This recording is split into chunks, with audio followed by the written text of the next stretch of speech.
Hello à tous, ici Claire Virose et bienvenue dans un nouvel épisode d'Oser la reconversion, le podcast dédié aux reconversions professionnelles à quelque stade qu'elles en soient. Je suis Claire Virose, ancienne avocate, j'ai tout plaqué pour réaliser mon rêve.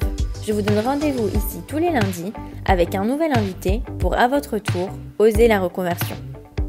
Aujourd'hui, j'accueille dans Oser la reconversion Céline. Ancienne journaliste à la télévision sur M6, Céline a d'abord créé sa propre agence de communication éditoriale et est aujourd'hui devenue brocanteuse. Vous pouvez retrouver sa brocante en ligne sur Instagram sous le pseudo Miss Pagaille où elle totalise plus de 15 000 abonnés. Après avoir fait une école de communication avec une option journalistique, Céline travaille comme journaliste reporter terrain chez Radio France, France Bleu, puis à la télé chez M6 pour l'émission 100% Mag. Elle propose des sujets de reportage puis parcourt la France pour les traiter et recueillir des témoignages. Céline mène alors une vie très speed et très vite, elle ressent un ras-le-bol de Paris et a envie d'autre chose, d'une vie normale. Elle décide alors de déménager à Annecy et prend un poste en marketing pour une boîte de sites de rencontres. Mais elle se rend compte très rapidement que l'entreprise n'est pas très éthique et elle ne se sent pas alignée avec ses valeurs. Elle décide alors de lancer sa propre agence de communication éditoriale Comer et se fait rapidement une clientèle en allant à la rencontre des entrepreneurs de sa région. C'est à l'occasion d'une interview avec Sophie Trem, fondatrice de The Art of Living pour son agence de com, que Céline a le déclic pour se reconvertir à nouveau. Elle se sent enfermée chez elle avec son ordinateur, elle a besoin de plus de sens, de plus d'humain. Le destin la met sur la voie de la brocante. Après avoir découvert une pile d'assiettes en se baladant, Céline les poste sur Instagram et est rapidement contactée par une entreprise, Vaisselle Vintage, pour travailler avec eux. Alors avec Céline, on a évoqué son quotidien de journaliste, comment monter sa propre agence de communication et trouver ses premiers clients, sa passion pour la brocante, la montée d'adrénaline de la recherche du trésor, la guerre entre brocanteurs à laquelle elle ne s'attendait pas, ses créations avec son mari ébéniste et surtout, comment saisir les signes du destin. Céline a une énergie incroyable, elle m'a partagé beaucoup d'anecdotes et m'a fait beaucoup rire. Un shot de motivation. Mais je vous en dis pas plus et laisse place à ma conversation avec Céline. Bonjour Céline, bienvenue dans Oser la reconversion, je suis ravie de t'accueillir. Bonjour Claire-Vie, merci à toi de m'accueillir, c'est gentil. Alors, est-ce que tu peux nous dire quel est ton métier actuel ? Alors aujourd'hui, je suis brocanteuse même, on va dire brocanteuse, c'est bien. Je pense que c'est un métier qui fait beaucoup rêver, surtout en ce moment, mais tu nous en diras plus un peu plus tard. Est-ce que tu peux nous dire quel était ton premier métier ? Alors mon premier métier, c'était journaliste. J'ai fait des études de communication avec une option journalistique. Je voulais vraiment travailler dans tout ce qui était audiovisuel. Donc j'ai travaillé dans le réseau Radio France et puis après pour la télé chez M6 notamment. Et voilà. Oui, parce que j'ai vu que tu avais fait l'émission 100% Mag. Oui. Alors moi, je suivais cette émission, donc du coup, ça m'a un peu interpellée. Est-ce que tu peux nous raconter un peu ce que tu faisais, comment c'était ? Alors j'étais journaliste reporter terrain, donc je proposais en conférence de rédaction des sujets qui étaient validés ou non. On m'en proposait également que je pouvais prendre. Et puis ensuite je menais une enquête pour trouver des personnes qui répondaient au ce qu'on appelle un séquencier dans le métier journalistique. Au séquencier, voilà, donc aux différentes séquences qu'on a pour tout le reportage. Donc je trouvais les personnages, on dit dans le jargon, et puis ensuite j'allais les rencontrer sur le terrain. Je partais avec un cadreur et je faisais des interviews comme tu es en train de les faire toi, voilà. Sauf que j'avais un petit monsieur qui s'occupait du son et de l'image derrière. Et puis ensuite on rentrait en studio, on faisait toute la sélection des rushs, donc des parties qu'on souhaite conserver, et puis l'enregistrement de la voix off. Puis il y a toujours une voix off il y avait toujours une voix off sur 100% Mac parce que l'émission n'existe plus. Donc c'est moi qui rédigeais la voix off et ensuite elle était enregistrée en studio par une personne plus habituée que moi parce que tu sais ça s'enregistre à la chaîne quoi. Donc c'est une personne qui fait toutes les voix off de tous les reportages en une journée quoi on va dire. Et ça c'était un rêve de petite fille pour toi de travailler en tant que journaliste pour la télé ? Alors oui. En plus, ça s'est présenté à un moment où j'étais plus du tout là-dedans. Moi, vraiment, mon objectif, c'était le journalisme audiovisuel. J'ai commencé donc à Radio France, à France Bleu Sud-Lorraine. Et puis j'ai adoré la radio. Ensuite, je suis partie faire de la radio à Montréal. J'ai été reporter et journaliste radio, chroniqueuse. Voilà, j'ai fait des trucs que j'ai adoré dans la musique. Voilà, j'ai pu couvrir le festival du jazz à Montréal. Ça, c'était fantastique. Les francopholies, enfin, c'était des super expériences. Et puis j'avais le bon âge pour ça, puisque j'étais dans ma vingtaine, donc au moment où tu es à fond dans les concerts, c'était trop bien. Et puis ensuite, j'ai rebasculé sur de la communication. J'ai été embauchée dans une entreprise qui vendait des coffrets cadeaux dématérialisés. Donc, c'était des coffrets cadeaux Internet, on va dire. Et là, j'étais embauchée au marketing, communication, rédaction, donc tout ce qui était aussi SEO, donc ça c'est l'optimisation de la rédaction pour Internet. Donc j'avais complètement quitté la voie journalistique et puis un jour, j'ai une amie qui, elle, était de ma formation, qui me dit « Ah, tu devrais essayer 100% Mag ». On était partis ensemble au Costa Rica. Et un petit déjeuner, elle me dit « Mais essaye !» Elle me tente quand même, hein, franchement. Et puis, je me suis dit, bon, c'est un peu osé, je suis en CDI, 100% Mag, c'est de la pige. Donc, c'est pas évident. Voilà, on était en période de crise. Tu te dis, bon, quitter un CDI pour être pigiste, c'est pas forcément évident. Donc, j'ai fait le doublon. Je me suis dit, allez, je fais un reportage test en gardant mon CDI. Donc, ça a été hyper sport puisque j'étais à temps plein dans les coffrets cadeaux et il fallait que je mène mon enquête, voir mes persos, aller sur le terrain pour mon test à M6. Et en fait, ça a fonctionné. Et ils m'ont dit, écoute, on te veut pour la prochaine saison. Donc, si t'es partante, on y va. Et là, j'ai demandé une rupture conventionnelle et c'était parti pour la nouvelle aventure. Donc, je suis revenue au journalisme audiovisuel à cette période-là. Voilà, de manière un petit peu incongrue. Voilà, tu vois, un petit déjeuner au Costa Rica et hop, on redevient journaliste. Mais du coup, il y avait une offre d'emploi ou c'était... Pas du tout. Alors, pas du tout. Voilà, après, 100% Mag était une émission qui brassait énormément de monde. Ça a embauché mais des centaines de personnes pendant je ne sais pas combien d'années. Ça a vraiment eu beaucoup de succès et donc il y avait toujours une recherche de journalistes. Voilà, c'était une recherche permanente. Les différentes boîtes de prod qui travaillaient pour l'émission étaient toujours en recherche. C'était comment alors après l'ambiance, comment ça se passait ton quotidien? Alors l'ambiance, écoute, je peux pas trop t'en dire puisque finalement je faisais beaucoup de télétravail. Hein. Tu sais, quand t'es pigiste, tu travailles beaucoup de la maison et après il y a une conférence de rédaction par semaine. Tu retournes de temps en temps au bureau pour valider le séquencier, mais il y avait énormément de télétravail. Finalement, c'est vrai que dans ma vie professionnelle, j'ai souvent été en télétravail. Alors à la rédaction, il y avait toujours une très très bonne ambiance. Hein. C'est vrai que quand tu te vois pas tous les jours, t'es content de te retrouver. Et puis c'est chouette de voir les avancées des uns des autres sur les différents sujets. Donc non, c'était toujours très sympa. Alors après, souvent aussi avec beaucoup de pression. On travaille toujours dans la précipitation. T'as souvent, par exemple, la veille d'un tournage, une annulation d'une personne que tu devais interviewer. Et donc là, ton tournage, il est quand même calé le lendemain. Il faut trouver quelqu'un. Donc là, c'est, tu vois, t'as des coups de sang jusqu'à minuit, 1h du mat, 2h du mat. Mais comment je fais à 2h du matin? Je ne peux plus appeler personne pour le joindre et je dois tourner demain. C'est la cata. Voilà. Et je ne sais comment, il y a toujours un moment où les planètes s'alignent et tu trouves toujours. Franchement, je ne sais pas comment, mais ou alors on se sent superwoman et là on est doté de grands pouvoirs et on arrive à nos fins pour une raison qui nous est totalement inconnue, mais à chaque fois ça a fonctionné. Oui, je vois tout à fait ce que tu veux dire, parce que j'ai eu des annulations de dernière minute pour ce podcast. Et là, c'est pareil parce que l'épisode doit sortir toutes les semaines, donc tu dois trouver un invité, donc je vois exactement ce que tu veux dire. Comment c'était du coup le fait d'être tout le temps sur le terrain? Donc tu vas partout en France? T'as une région Ah non, c'était j'allais à l'endroit où j'avais trouvé la personne à même de répondre à mes demandes. Je suis allée jusqu'en Suisse pour un reportage, ça pouvait aller plus loin. Bon après 100% Mag, il y a un budget, donc on n'était pas sur zone interdite par exemple où là tu vas à l'étranger, Mais non, il n'y avait pas du tout de région précise, à moins que le sujet porte sur une région, effectivement.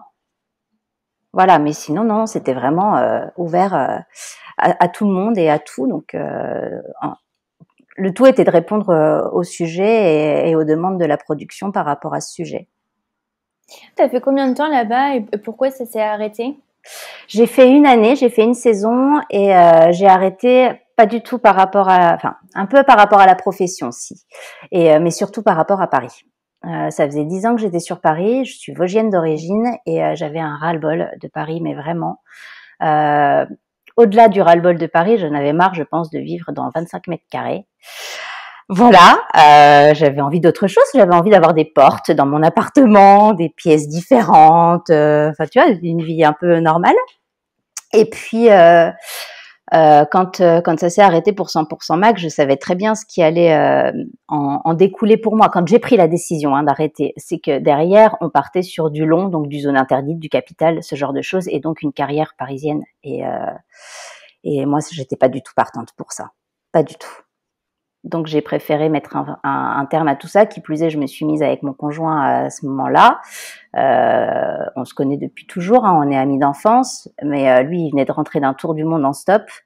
Et je me suis dit, mais si je lui dis qu'on s'installe à Paris, il va péter un plomb.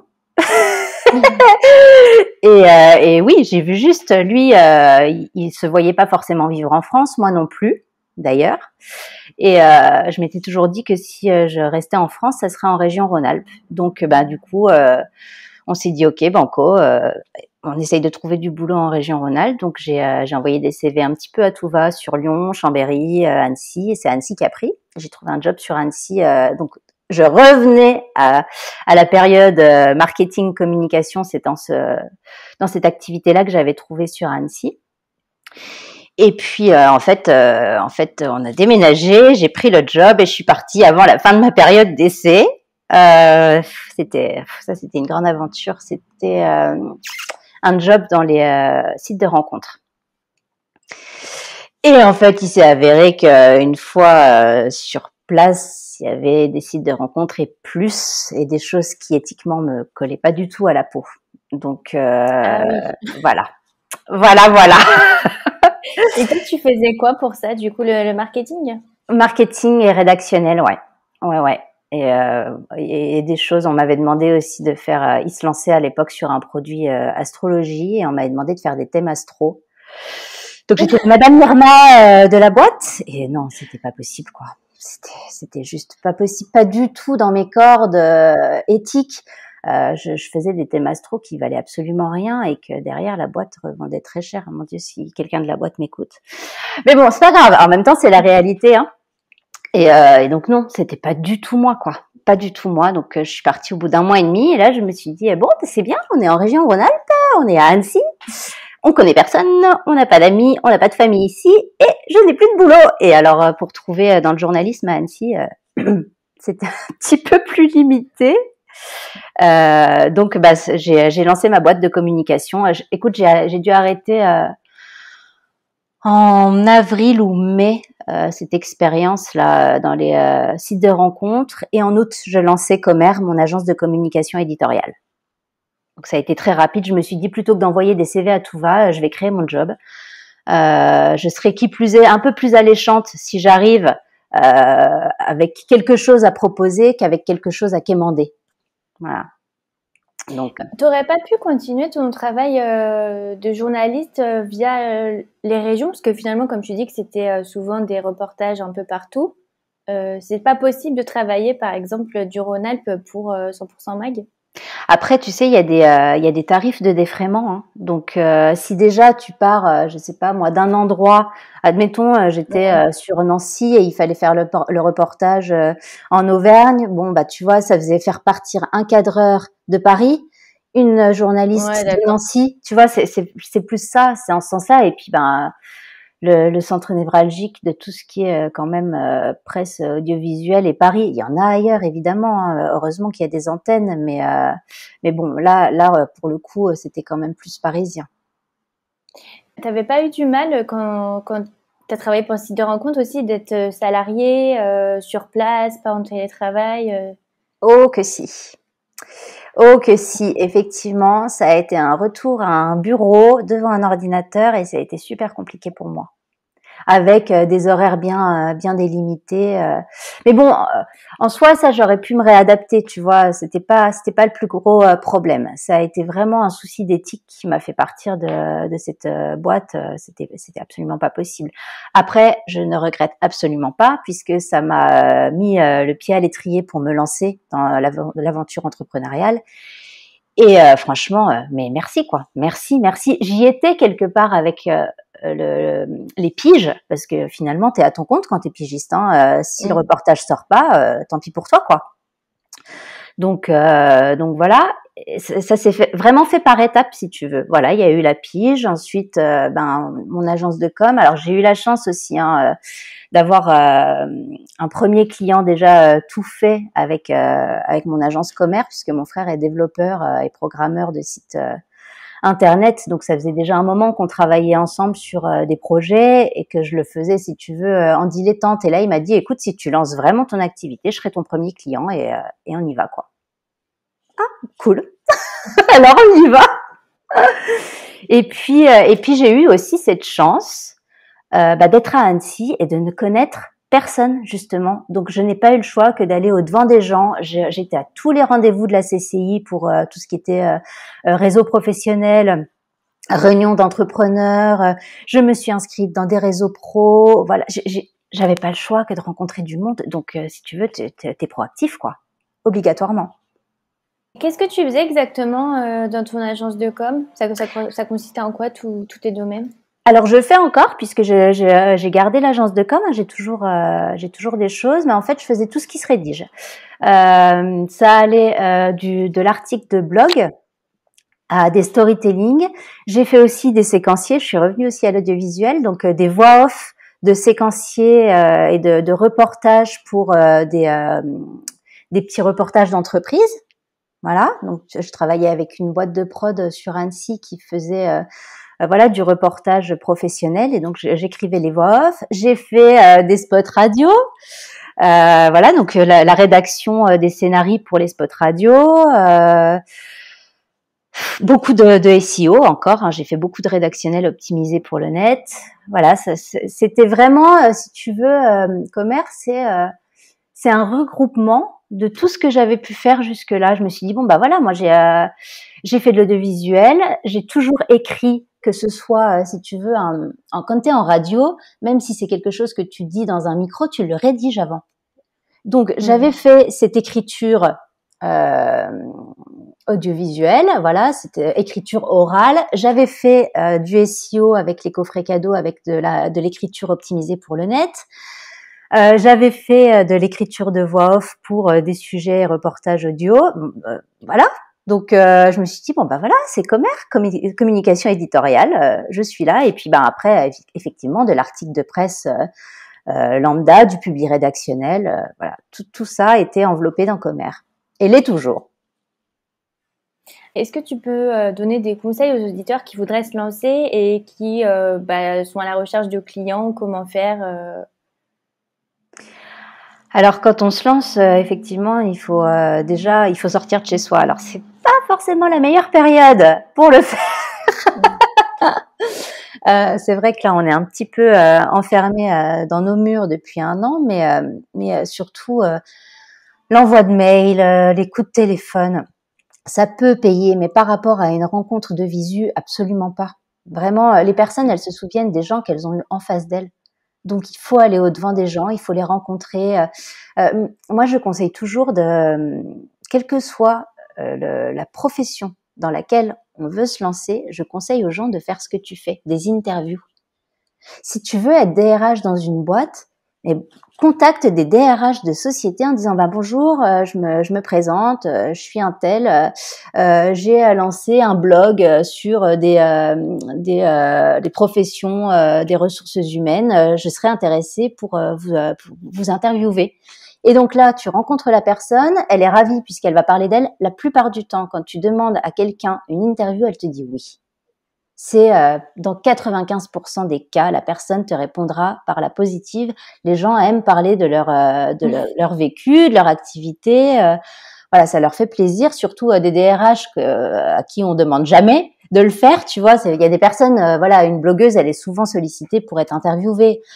Un DRH, pas tant. Donc, arriver avec quelque chose à proposer aux gens plutôt que un simple CV, c'est quand même vraiment plus alléchant. Et du coup, en faisant cette interview, tu rencontres la DRH qui est la première personne intéressée si un jour tu dois être recruté quelque part, et elle t'aura déjà rencontré, elle t'aura vu, et tu as un coup d'avance sur tous les CV de la pile qui est à côté de son bureau, quoi. Peut-être aussi, je pense, c'est vrai, tu as tout à fait raison, pas demander quelque chose dans l'immédiat. Par exemple, pas envoyer une candidature avec un CV, une lettre de motivation, plus passer par des questions détournées, Exactement. ou même une offre, en fait. Pas envoyer tout de suite son offre, peut-être plus passer par des questions, plus par la rencontre, en fait. Exactement. Et ça, c'est valable que tu cherches un boulot salarié ou que quand tu te lances dans une activité. Moi, quand je me suis lancée dans Comer, j'ai commencé à faire des interviews de personnes qui faisaient de la rédaction SEO. Là, j'avais un petit blog que j'alimentais, et du coup, je rencontrais de potentiels partenaires pour travailler avec eux via ces interviews. Donc ça, c'est vraiment une chose que je recommande vivement. Et puis voilà, des réseaux, adhérer à des réseaux pro, et surtout au bon. Moi, je suis allée dans des réseaux professionnels qui collaient pas du tout à mon entreprise. Je me souviens d'un réseau dans lequel je suis arrivée, il y avait tout le gratin d'Annecy, des banquiers, ça collait pas du tout, si tu veux, à mon fonds de commerce. Moi, je voulais rédiger pour des porteurs de projets, des gens qui se créaient comme moi, en fait. Donc, pas du tout le bon réseau pro, mauvaise pioche. Donc, ne pas hésiter à sauter dans un autre, à aller vers un autre réseau pro si on voit que celui dans lequel on est, il colle pas du tout, quoi. Il faut identifier, voilà, il faut identifier. Ça, c'est vraiment important. Toi, tu conseillerais quel réseau ? Après, c'est très local, tu sais, et puis je pense que les choses ont bougé depuis. Moi, j'ai lancé Commerce, ça fait presque 10 ans. Donc, j'ai adhéré, moi, à des réseaux vraiment locaux, pas du tout au niveau national. Tous les projets que j'ai eus après au niveau national, c'était d'anciens contacts, tu vois, que j'avais de mes vies d'avant, quoi, de mes anciennes entreprises, et de l'appel entrant, évidemment, mais j'ai essayé de développer au maximum le local, puisque moi, ce qui m'intéressait, c'était de faire un maximum de terrain. Alors, on va avancer pour parler un peu de la brocante. Quel a été le déclic ? Est-ce que c'est quelque chose, tu as toujours aimé chiner ? Est-ce que tu peux nous en parler un peu plus ? Alors, ça aussi, c'est une histoire un peu incongrue. Alors, j'ai toujours aimé chiner, mais si tu veux, un petit peu en dilettante. Je pense qu'il y a un truc dans la famille. Je l'ai su après sur le tard, quand je me suis lancée vraiment dans la brocante, que ma mamie courait les salles des ventes. Ma mamie paternelle. Et j'ai un papa aussi qui a souvent été dans l'accumulation. Il a toujours récupéré des trucs à droite, à gauche. Il avait un entrepôt énorme, mais des trucs, ça allait de tout à rien. Un pigeonnier, à des statues en bronze, enfin des trucs complètement incongrus à des cartons de carrelage qui récupéraient d'anciennes boîtes qui fermaient. Enfin, tu vois, vraiment des trucs au tout venant, quoi. Donc, inconsciemment, je pense que ça a énormément joué. Mais le gros déclic pour la brocante, écoute, il est venu d'une interview que j'ai fait pour Comer. J'ai interviewé Sophie Trem de The Other Art of Living. Et ce jour-là, j'étais pas du tout dans mon assiette. J'étais hyper stressée parce que Sophie, elle a quand même une notoriété sur le net qui est très très importante. Et pour la première fois de ma vie, je me dis, écoute, je suis trop stressée, ça m'angoisse d'interviewer Sophie, je ne vais pas prendre de notes, j'enregistre tout. J'enregistrais jamais, je faisais toujours de la prise de notes manuscrite. Et puis là, donc j'enregistre et je clôture mon interview, contente, machin, tout s'est bien passé. Et en fait, mon enregistrement n'a pas fonctionné. Et j'étais folle, mais folle. Je pense que j'avais déjà un ras-le-bol, si tu veux, un petit peu de l'ordinateur, de la com et tout. J'avais eu ma grossesse, ma petite à garder, tout était mélangé, tout était dans mon salon. Le bébé d'un côté, l'ordinateur, les clients, tout était au même endroit et j'avais besoin de sortir de chez moi, quoi, en fait. Et cette interview de Sophie, ça a été la goutte d'eau. Donc, je suis arrivée un peu penaude par mail le lendemain. J'ai écrit à Sophie en disant: je suis totalement désolée. Il me manque des informations essentielles. Alors, j'avais l'interview en tête, mais tu sais, quand les gens te citent des noms, bon, tu les as plus forcément. Donc, il me manque ce nom-là, il me manque cette citation. J'étais vraiment pas bien du tout. Et Sophie, je crois qu'elle a vraiment compris mon désarroi. Et là, elle m'a dit, Céline, je fais une Good Mood Class. C'est un concept que je lance. Ça va être la 2e que j'organise et elle sera à Lyon. Je crois que c'est pas loin de chez toi. Je te propose de venir. Ah! Et donc, j'y suis allée. J'ai accepté l'invitation et je me suis retrouvée dans un événement hyper positif, avec plein de choses plein de conseils d'intervenants pour la prise de confiance en soi, pour se libérer de choses qui nous parasitent, parce que finalement, les plus gros freins, c'est nous. Et je suis ressortie de cette journée avec Sophie. Je fais oh ouais, non, voilà, il faut que je change de vie, c'est sûr. C'est sûr. Là, elle m'a filé ce déclic. Et puis, je savais pas trop quoi faire. Donc, je suis partie tous azimuts. Oh, je vais faire un blog lifestyle, un peu comme elle. En fait, non, ça m'allait pas parce que je me retrouvais encore à rédiger des articles, à être devant mon ordi. Donc, non, j'en avais marre. Et un jour, en fait, je suis partie me balader près de chez ma maman dans les Vosges avec ma petite. On a pris la poussette, tac, tac, on est parti. Et écoute, sans te mentir, 20 mètres de la maison de maman, je vois une pile d'assiettes dans un champ. Et là, je fais, c'est quoi ce truc? Donc, je vais voir. Ma maman s'en va parce qu'elle me dit, mais elle me fait les poubelles. Qu'est-ce que va dire le voisinage? C'est la cata. Donc, elle prend la poussette, elle s'en va. Moi, je regarde ma pile d'assiettes. Et il y avait de la porcelaine, des choses assez sympas, tu vois. C'était, je crois, du Digoin Sarreguemines. Et je fais une photo, mais vraiment, genre la photo, tu vois, de la situation bizarre. Des assiettes dans un pré, je la poste sur Instagram. À l'époque, j'avais juste mes potes, moi, sur Instagram. Hein. Et puis, bon, voilà, je fais ma photo, je la poste, il se passe rien. Et 2 ou 3 jours après, j'ai une boîte à Paris qui m'appelle et qui me dit « Bonjour Céline, je crois qu'on a un point commun. Je crois que tu aimes la vaisselle ancienne comme nous et on cherche des chineurs un peu partout en France pour chiner de la vaisselle ancienne pour nous puisqu'on fait de la location de vaisselle pour les mariages et les séminaires d'entreprise. » Ah ok. Donc là, ils m'expliquent en quoi ça consiste. Ils ont un catalogue de produits référents et en gros, je suis supposée chiner pour eux l'équivalent de 3 mètres cubes de vaisselle. Et une fois que j'ai mes 3 mètres cubes de vaisselle, ça part à Paris, ils font le tri et je suis rémunérée. Par rapport donc à la tarification qui est présente sur leur catalogue produit. Je dis, bon écoute, ok, on y va quoi. Allez, je me lance, j'ai rien à perdre, j'ai envie de changement, on y va. Donc, j'ai commencé à chiner pour eux. Alors, 3 mètres cubes de vaisselle, j'aime autant te dire qu'il faut chiner. Hein. Franchement, il faut chiner et envoyer du lourd. Donc, j'ai commencé à chiner pour eux. Un premier camion est parti. J'ai continué. Ça a fonctionné. Super collab. Et puis, quand je chinais, je voyais des trucs qui n'étaient pas dans le catalogue. Je me dis, c'est quand même dommage. Je passe à côté, je le prends pas, quoi.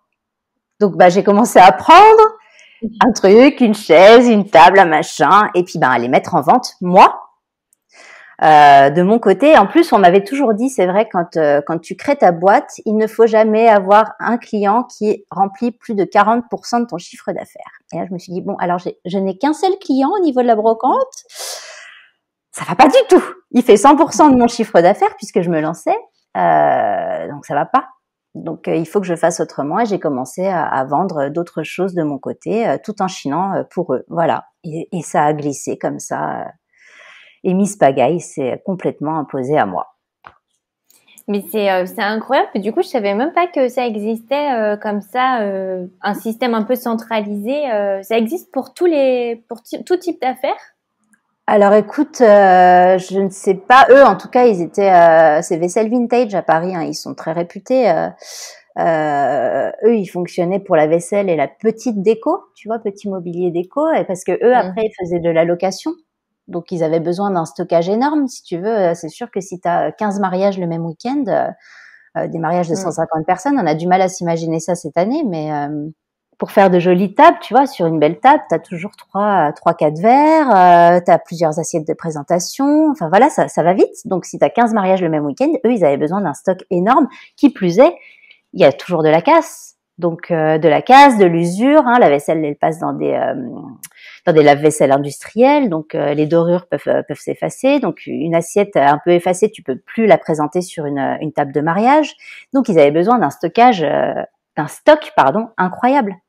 Et on était, je peux pas te dire, combien de chineurs, mais je pense une petite dizaine à chiner pour eux en France. Ça a commencé doucement. Je crois qu'au début on était 4 ou 5.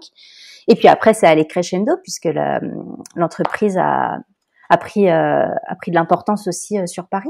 Ça, tu le conseilles pour quelqu'un qui voudrait se lancer de bosser comme ça pour quelque chose de plus gros? Tu sais, chaque histoire est différente. Et puis, encore une fois, là, la conjoncture aujourd'hui, elle est compliquée. Donc, moi,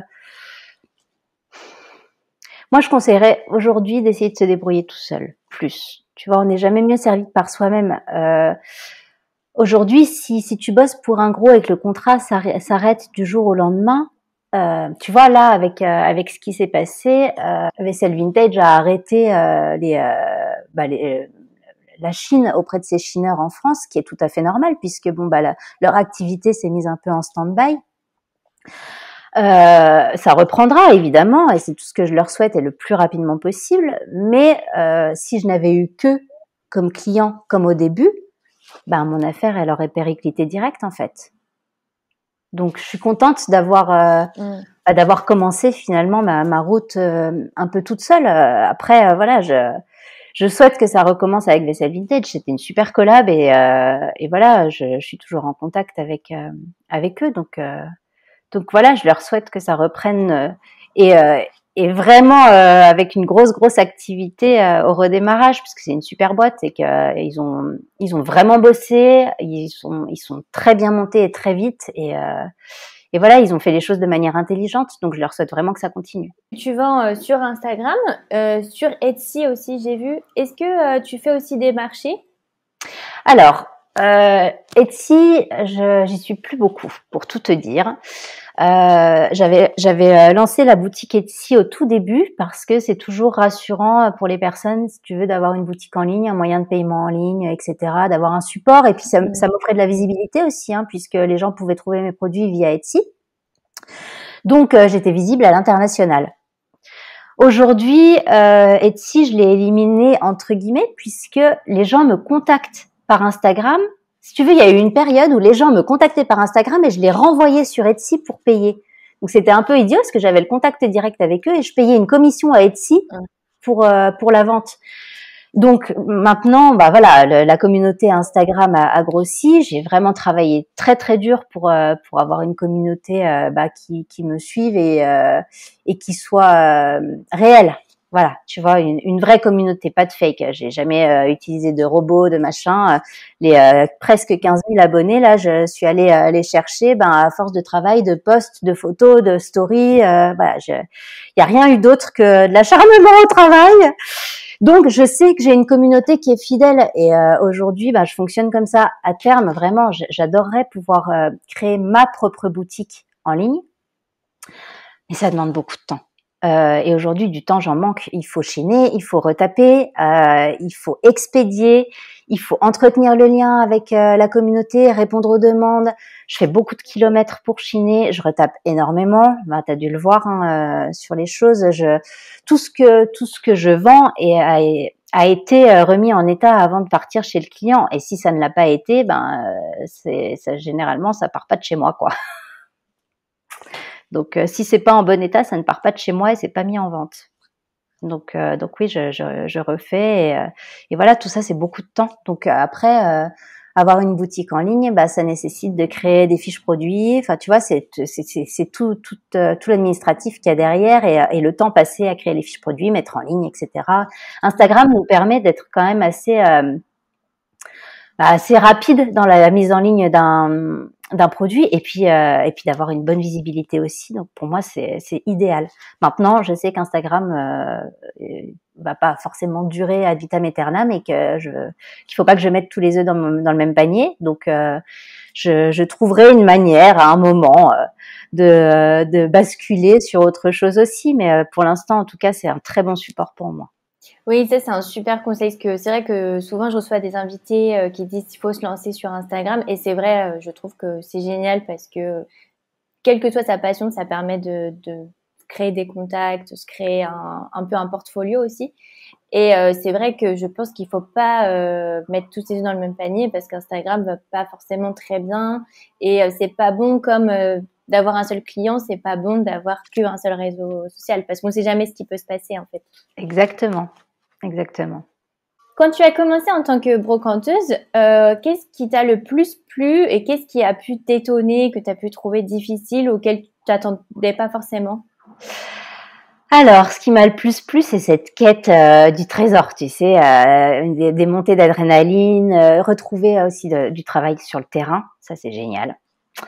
Mais la recherche perpétuelle du petit trésor, tu sais, ça c'est super excitant, vraiment. Je me suis vite prêtée au jeu parce que je pense que finalement c'est ma fibre, hein, c'est ce que je devais faire comme métier. J'ai longtemps cherché et là je sais que si tu me vois dans 30 ans, je serai encore brocanteur. J'en suis persuadée. Ce qui m'a surprise, c'est le nombre de personnes qu'il y a qui chinent au même endroit et en même temps que toi, parce que tu n'es pas tout seul. Donc ça j'ai été surprise, oui. Ça, j'ai été très surprise. Il y a beaucoup de monde, donc c'est la guerre. Vraiment, quand je dis c'est la guerre, il y a du bon enfant. Hein. Je dis pas que c'est la guerre avec les confrères. Bien au contraire, j'ai des super confrères avec qui je m'entends très très bien, avec beaucoup d'échanges, beaucoup de bienveillance. On chine même les uns pour les autres, puisqu'on n'est pas sur les mêmes secteurs de produits, par exemple, tu vois. Mais quand je dis que c'est la guerre, c'est que quand tu vas quelque part, faut courir, quoi. Faut courir, faut être le premier, faut envoyer, faut être là. T'as pas le temps de sauter là à droite à gauche. Non, faut y aller, ça tout se joue en 2-3 minutes. C'est hyper rapide. Après, je ne dis pas qu'on peut pas trouver la pépite sur le tard. Tu vois, il m'est arrivé de trouver des choses sur des vides-greniers en allant en dilettante, en me disant je suis pas partie chiner ce matin, j'avais les filles à la maison, j'y vais cet après-midi parce que c'est l'heure de la sieste et que Goéry peut les garder. Et voilà, là j'ai aussi trouvé des pépites parce que tout le monde ne cherche pas la même chose ou que c'est passé à la trappe par les chineurs qui étaient là tôt le matin. Voilà, on peut toujours trouver quelque chose, toujours. C'est vrai que j'ai entendu des histoires comme ça aussi avec un peu, il y en a qui ont des informateurs, on va leur dire ah viens vite parce qu'il y a cet objet et donc ils vont avoir un peu les tuyaux que t'as pas forcément si t'es nouveau. Bien sûr, ah oui évidemment. Évidemment, il y a beaucoup de choses qui se passent même en réseau, si tu veux, par contact, plutôt que sur le lieu de Chine, quoi. Il y a des choses qui sont vendues avant même que tu arrives, que tu as acheté avant même d'être arrivé sur ton lieu de Chine. Voilà, des photos qui s'envoient. C'est une petite famille, hein. Encore une fois, hein. Donc si tu as réussi à tisser ta toile avec de bons confrères, etc. Et que tu es droit dans tes bottes, en général, ça fonctionne puisque chacun chine pour l'un, pour l'autre. Il y a de la bienveillance. Encore une fois, il faut trouver les bons partenaires pour ça. Et voilà, ça se crée au fur et à mesure du temps. C'est vrai que c'est surprenant parce que quand on imagine brocanteur, brocanteuse, on s'imagine la petite musique, prendre son temps, renifler les objets. Enfin, il y a quelque chose un peu de presque romantique, alors qu'en fait, c'est pas du tout ça, quoi. Ah non, tu renifles beaucoup de poussière. La petite musique du matin, ça peut être quoi? Ça peut être le coq qui chante ou les bâillements des gens parce que on se lève, il est super tôt. Non, c'est pas. Bon, après, chacun chine à sa manière. Hein. Moi, je chine souvent très très tôt le matin, mais je sais que j'ai des consoeurs qui chinent pas forcément tôt, qui trouvent quand même des choses. Enfin voilà, tu vois, moi j'adore le matin. Moi j'adore cette odeur du matin. J'adore me lever de bonne heure. Tu sais, c'est un peu comme le départ en vacances, quoi. Quand tu te lèves à 4 heures du matin pour partir en vacances avec cette excitation, moi c'est ce sentiment-là que j'ai quand je pars chiner. Est-ce que tu vends à des clients particuliers ou tu vends aussi à des brocanteurs finalement? Aux deux. Je vends et à des particuliers et à des marchands. Et toi, tu préfères plus lequel? J'ai pas de préférence. Ce sont des liens qui sont tout à fait différents avec les uns et les autres. Donc non, il n'y a pas de préférence du tout. Je trouve que ça se complète plutôt bien au final. Et j'aime bien vendre à marchand puisque, si tu veux, il y a de l'échange, il y a aussi du conseil, on découvre de nouveaux objets. C'est un métier où on apprend tous les jours, donc c'est top. Je vais livrer un confrère cet après-midi et voilà, je sais qu'il va y avoir des échanges encore entre nous, il va me sortir sa gazette de Drouot et me montrer les dernières ventes aux enchères qu'il y a eu et qui étaient complètement folles. Enfin voilà, ça j'adore, tu vois, ça c'est super. Et avec les particuliers, eh ben on a peut-être plus nous ce rôle, tu vois, de leur, je sais pas si c'est vraiment un rôle, mais de leur dire à quoi correspond l'objet, de leur raconter un peu le vécu, son histoire. C'est totalement différent. Vraiment, les deux se complètent. C'est super, je trouve. Comment a réagi ton entourage quand tu as décidé de switcher du coup de ton agence de com à Brocanteur? Et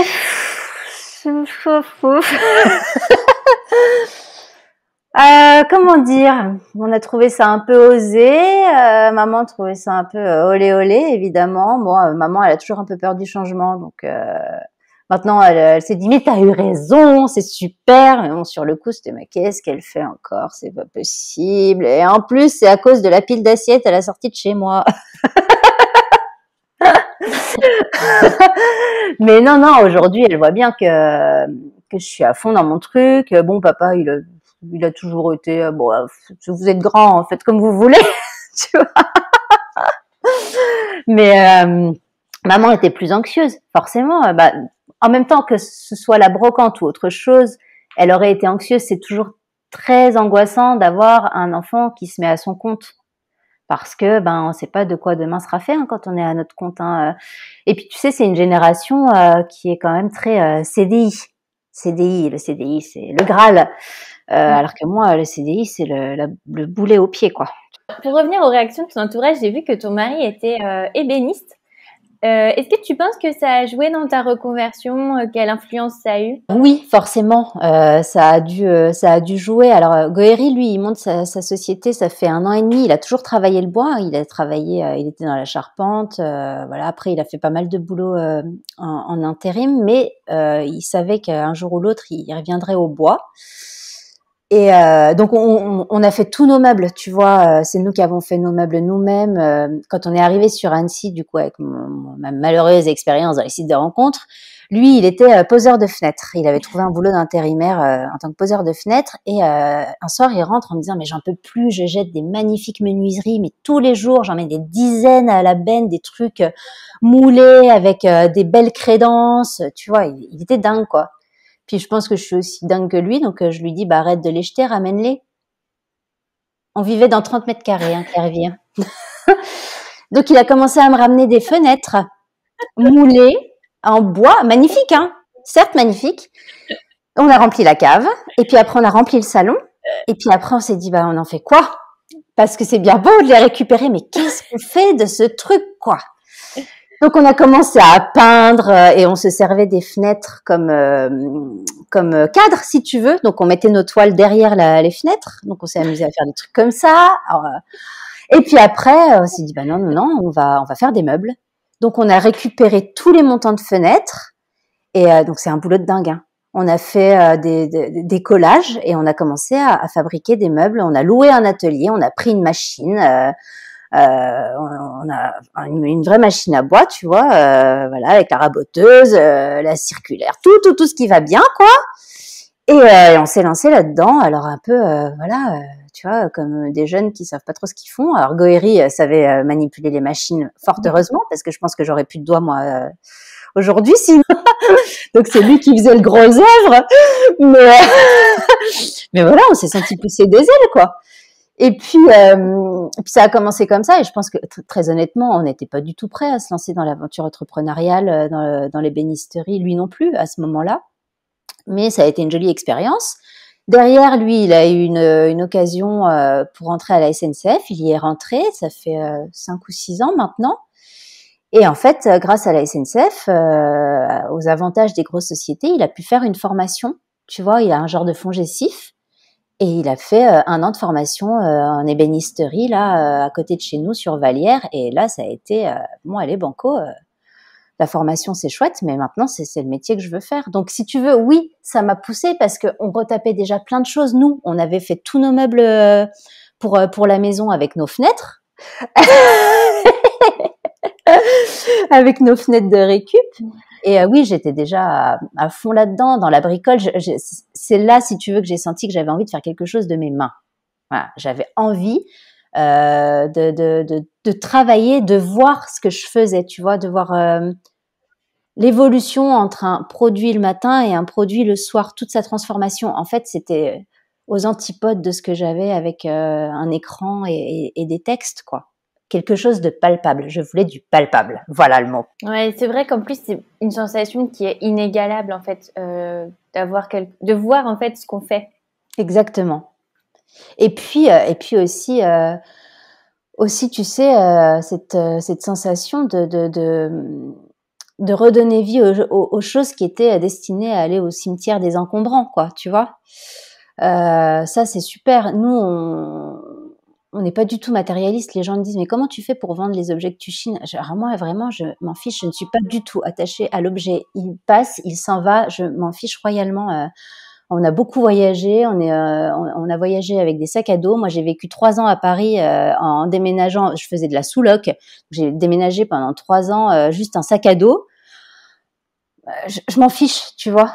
Alors il y a des objets qui me plaisent vraiment, dont je tombe amoureuse et que là je garde dans ma déco à moi. Aujourd'hui, voilà, si je meublais ma maison avec juste ce que j'ai dans un sac à dos, on n'aurait vraiment pas grand-chose. Mais si tu veux, ils sont là, ils restent là. Et puis si un jour quelqu'un veut le prendre et l'acheter, ok, très bien, pars avec, il y a pas de problème. Je suis pas attachée aux choses. De toute façon, on n'emporte rien avec nous, donc. Ouais, bah tu as tout à fait raison. Et, alors aujourd'hui, tu es heureuse dans ton métier de brocanteuse? J'adore ce que je fais. Mais vraiment, je suis peut-être même trop passionnée, j'en parle tout le temps, quoi. Et heureusement que Goëri, si tu veux, a de l'affection pour l'objet, les choses anciennes, retapées, pour le mobilier, parce que je pense que sinon il serait saoulé, mais un truc de dingue. Oui, c'est passionnel. Qu'est-ce que tu veux je parle de mes enfants et de la brocante. Non, heureusement que j'ai d'autres centres d'intérêt, hein, mais c'est vrai que je suis une mordue de brocante. Je suis droguée. Alors, est-ce que tu pourrais nous donner tes conseils pour sauter le pas et vivre de sa passion? Parce que on sent que toi, dans ton parcours, t'as pas eu peur de saisir les opportunités, de te lancer. Tu vois, t'avais un job, tu l'as quitté parce que ça allait pas avec tes valeurs. Quel conseil tu donnerais pour voilà, se débarrasser de tous les poids qu'on a un peu et sauter le pas? Alors détrompe-toi, j'ai à chaque fois vraiment flippé, mais vraiment. Non, en plus je suis une grosse anxieuse moi, donc j'ai toujours eu très peur, mais par contre la peur m'a jamais empêchée de faire. C'est ça le conseil que j'aurais à donner. Oui, on peut être tétanisé par la peur, on peut avoir des angoisses et tout, mais il faut pas être sclérosé en fait. Faut pas se dire bon ben j'ai peur, je ne fais pas. Non, j'ai peur, mais j'y vais. Quand on s'est mis, tu vois, c'est une image, mais c'est quand même ça. Quand on s'est mis ensemble avec Goëri, un jour, je me suis retrouvée pas loin de Grenoble. Il me dit, j'ai une surprise pour toi. Ok, il est vraiment très surprenant, mon amoureux. Hein. Et donc, je me suis retrouvée sur un pont, à Pont-Snas, et il m'a dit, bah voilà, faut que tu sautes. Il m'avait pris un saut à l'élastique. Et ben en fait, c'est ça l'entrepreneuriat.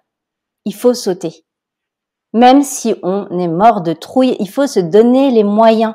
Et j'ai sauté. Voilà, mon conseil, c'est ça. On peut avoir peur, on peut être angoissé, mais il faut foncer, il faut y croire, quoi. Il faut toujours y croire. Les périodes de doute, on en aura toujours. J'en ai encore, là, tu vois, encore hier, j'étais pas bien, j'ai écrit à une consoeur, voilà, que ça allait pas. La semaine d'avant, c'était elle qui était pas bien. On a toujours des périodes de doute. Ça, il faut se faire à l'idée quand on est à son compte. C'est comme ça pour tout le monde. Mais il faut passer outre, quoi. Il faut foncer, il faut y croire. Quand on a un rêve, je crois que finalement et qu'on se donne les moyens d'y accéder, je crois que tout le monde se plie en 4 autour de toi pour que ça fonctionne. Quel conseil t'avais eu de la part de Sophie de The Art of Living sur la confiance en soi? Oh, il y en a eu plein, mais en gros, Sophie, elle te dira toujours de croire en toi et de croire en tes rêves. voilà, et de foncer. Elle, c'est une fonceuse. Et elle a eu raison, tu vois, elle a aussi lâché une bonne profession pour se lancer dans une aventure complètement dingue, et elle a eu mais totalement raison. Donc c'est ça, faut s'accrocher, il faut y croire. C'est le meilleur conseil qu'elle ait pu me donner, quoi. Je pense que c'est un super conseil, en tout cas, ce que tu dis, parce que souvent, je pense que les personnes qui ne se lancent pas pensent que celles qui se lancent n'ont pas peur. Et en fait, c'est pas vrai. Elles ont peur, mais elles le font quand même. C'est ça la différence. Ah, mais exactement. Moi, je suis toujours morte de trouille. Mais vraiment. Et là, même aujourd'hui, alors que Miss Pagaille fonctionne, tu vois, j'arrive à en vivre. J'ai toujours peur. Toujours. Donc, après, c'est aussi un tempérament. Hein. Je pense qu'il y a des gens qui sont plus relax, qui lâchent plus prise que moi et tout. Mais moi, je suis une anxieuse née, donc voilà, j'ai toujours peur que ça capote du jour au lendemain, que ce soit la catastrophe, qu'on n'y arrive plus. Il y a 2 enfants. Enfin, tu vois, aujourd'hui, le sac à dos c'est bien beau, mais il faut des mini sacs à dos aussi pour les petits. Et là, c'est pas la même chose, quoi. Quand tout repose sur toi et que ça ne concerne que toi, bon, à la limite, c'est pas grave. Mais après, quand il y a une famille en jeu, là, ça devient un peu plus important. Alors, si tu pouvais revenir en arrière, quel conseil tu te donnerais? Écoute, je crois qu'il faut écouter les signes, en fait. C'est vraiment, en même temps, par rapport à mon histoire, c'est le meilleur conseil que je puisse donner, hein. Il faut écouter les signes et saisir les perches, tu vois, parce que là, en l'occurrence, moi, c'est toute l'histoire de ma vie, ces signes. Donc, il faut être ouvert à ça, en fait. Ouvert aux signes. Et pas se dire, c'était juste une pile d'assiettes dans un champ. Ouais, super message. Alors, la dernière question, c'est toujours la question que je pose à la fin. C'est quoi pour toi une reconversion réussie? C'est une reconversion dans laquelle on se sent bien. Vraiment. Alors oui, le salaire, c'est important. On n'a pas envie de manger des patates pendant les 15 derniers jours du mois. Mais, très honnêtement, même à salaire moindre par rapport à quand j'étais salariée, pour moi, il n'y a pas photo. Il faut être épanoui et passionné. C'est ça le secret. Et la satisfaction que t'apporte ton travail au quotidien fait que, en fait, oui, je gagne peut-être un peu moins, mais j'ai pas du tout l'impression de travailler. Donc, peu importe. Je ne travaille plus. Voilà. J'ai jamais fait autant d'heures de ma vie. J'ai perdu 13 kilos depuis que je suis brocanteuse. Je bosse sans arrêt, finalement. Tu vois, je suis toujours au boulot, mais je n'ai pas la sensation de travailler. Pas du tout. Oui, je vois exactement ce que tu veux dire. Et c'est vrai qu'aussi, ça dure tellement longtemps. Le travail, c'est tellement important dans notre vie. En fait, ça nous prend tellement de temps que c'est incomparable quand c'est quelque chose qui a du sens pour nous. Ah mais oui, mais complètement. Aller à reculons au travail pour l'avoir fait, c'est impossible, quoi. Impossible. Aujourd'hui, tu me demanderais de retourner dans un bureau, quel qu'il soit, je crois que je n'en serais pas capable. Et puis après l'entrepreneuriat, c'est aussi une manière de penser. Donc c'est sûr qu'il faut pas avoir peur de se lancer, quoi. Et puis pas avoir peur d'échouer aussi, hein. Nous, quand on a pris notre atelier là comme des foufous avec nos fenêtres, ça a pas du tout fonctionné, quoi. Tu vois, et c'est parce que ça n'a pas fonctionné là qu'on a refait différemment derrière, que Goerri aujourd'hui lance son entreprise différemment. Mais sans cette étape-là, c'est aujourd'hui qu'il serait en train de se tromper. Tu vois? Donc, chaque étape est nécessaire. Donc, voilà, ça aussi, c'est important d'accepter que ça ne fonctionne pas toujours tout de suite. Ça, c'est hyper important. Ouais, tu as tout à fait raison. Justement, ça contrebalance le fait d'avoir peur. On se dit, c'est pas grave, on échoue et puis on le fait, quoi. Mais exactement, voilà. C'est encore un frein de lever. Il vaut mieux échouer que de pas avoir essayé. On terminera sur le mot de la fin. Je trouve que c'est vraiment génial. Alors, merci beaucoup, Céline, pour tous tes conseils. C'était super riche, super inspirant. Un grand merci. Je mettrai tous tes liens dans la description de l'épisode. Super, merci beaucoup. Et voilà, fini pour aujourd'hui. Merci d'avoir passé tout ce temps avec moi. Si vous avez aimé l'épisode, abonnez-vous et laissez-moi un commentaire si vous écoutez l'épisode sur YouTube. Et si vous écoutez l'épisode sur Apple Podcast, abonnez-vous, laissez une note 5 étoiles et un avis. C'est ce qui donne le plus de visibilité à ce podcast.